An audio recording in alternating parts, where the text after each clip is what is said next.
প্রধানমন্ত্রী আজ আসছেন উত্তর কলকাতায়। রাজনৈতিক প্রচারে প্রার্থী তাপস রায়ের সমর্থনে এখনো পর্যন্ত যা পাওয়া যাচ্ছে, উনি সর্বপ্রথম আসবেন বাগবাজার মায়ের বাড়ি। ওখান থেকে শ্যামবাজার পাঁচমাথা নেতাজির প্রতিকৃতিতে শ্রদ্ধা ও মাল্যদান। এখান থেকে হুটখোলা জিপে চড়ে স্বামী বিবেকানন্দের বাড়ি, সেখানেই শ্রদ্ধা জানাবেন এবং ঘুরে দেখবেন বিবেকানন্দের বাড়ি।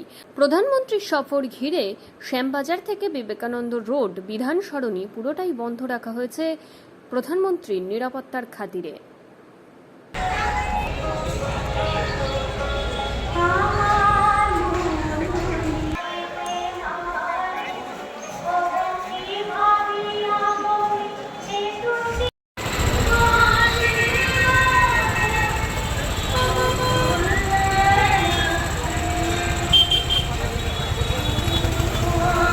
আপনার রাজনীতি, আপনার আওয়াজ, বাংলার খবর। নজর রাখুন বাংলা খবরে।